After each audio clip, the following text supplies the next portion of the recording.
کہ حیدرآباد کو کانگریس اور بی آر ایس نے مجلس کو لیز پر دے دیا۔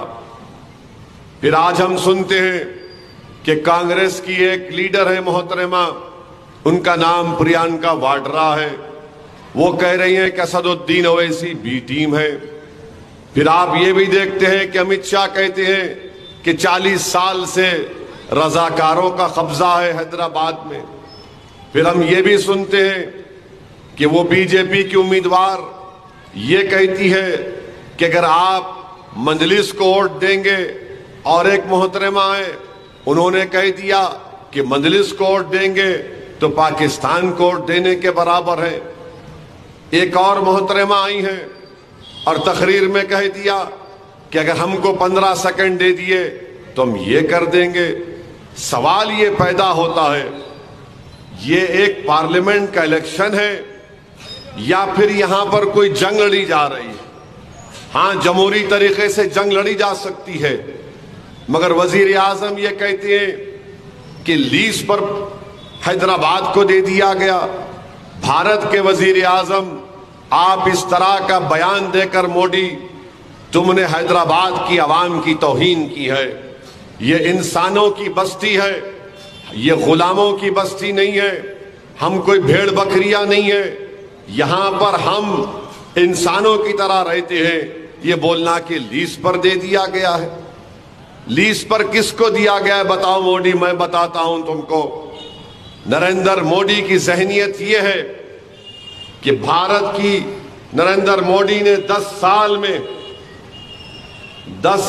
نریندر موڈی نے کتنے لوگوں کو، جو 70 کروڑ عوام کے پاس دولت نہیں ہے، نریندر موڈی نے 1% عوام کو اتنی دولت کے راستے بنا دیے ان کے دولت بنانے کے لیے۔ تو میرے عزیز دوستوں اور بزرگوں، موڈی کا یہ بیان اس بات کو بتاتا ہے کہ موڈی بھی جان چکے ہیں کہ حیدرآباد سے مجلس کو نہیں ہرایا جا سکتا، اور موڈی یہ کہہ رہے ہیں کہ حیدرآباد کو لیز پر دے دیا گیا۔ کیا؟ ہاں، یہاں پر 1% مانے اس ملک میں 21 لوگ ایسے ہیں جن کے پاس اتنی دولت ہے جو 70 کروڑ عوام کے پاس نہیں ہے۔ بھارت کی 21 لوگ ہیں، اور یہ تمام کے تمام 21 لوگ نریندر موڈی کے پریوار کے ہیں۔ 21 لوگوں کے پاس اتنی دولت ہے جو 70 کروڑ عوام کی دولت ملا لی جائے تب بھی نہیں ملے گی، اور نریندر موڈی بول رہے ہیں کہ حیدرآباد کو لیز پر دے دیا گیا۔ نریندر موڈی 6,000-7,000 کروڑ آپ کو الیکٹرل بانڈ پر ملا، تو جو کوئی آپ کو الیکٹرل بانڈ دیا، نریندر موڈی نے ان کو بھارت کا کوئی ایئرپورٹ لیز پہ دے دیا، کوئی سی پورٹ لیز پر دے دیا، کوئی ٹنل کا کام دے دیا، کوئی سلم ری ڈیولپمنٹ کا کام ان کو دے دیا۔ یہ نریندر موڈی نے کیا، اور نریندر موڈی یہ کہہ رہے ہیں کہ حیدرآباد کو لیز پر مجلس کو دیا گیا ہے۔ سنو موڈی، 40 سال سے ہم نے ہندوتوا آئیڈیالوجی کو ہرایا ہے، انشاءاللہ تعالی اس مرتبہ بھی حیدرآباد کی عوام بلا لحاظ مذہب و ملت نفرت کو ہرائے گی، محبت کو کام کرے گی۔ جو لوگ حیدرآباد میں فساد برپا کرنا چاہتے ہیں، تمہاری پارٹی کی کینڈیڈیٹ جو تیر کا نشانہ عبادت گاہ پر لیا، انشاءاللہ تعالی حیدرآباد کی عوام نفرت کو یہاں پر بدترین شکست دے گی۔ ہم حیدرآباد میں کوئی فساد نہیں چاہتے، ہم حیدرآباد میں کوئی دنگا نہیں چاہتے، مگر یہ کام نریندر موڈی کی پارٹی کرنا چاہتی ہے۔ اب آ جائیے، پریانکا واڈرا یہ کہتی ہے کہ اسد الدین اویسی بی ٹیم ہے۔ ارے بتاؤ پریانکا واڈرا، آپ کا بھائی امیٹھی میں ہار گیا تو کیا میں وہاں پر دولہے بھائی بن کر الیکشن لڑ رہا تھا؟ بتاؤ پریانکا واڈرا، مہاراشٹرا میں آپ شیو سینا سے الائنس کرتے ہیں، کیا ادھو ٹھاکرے سیکولر ہے؟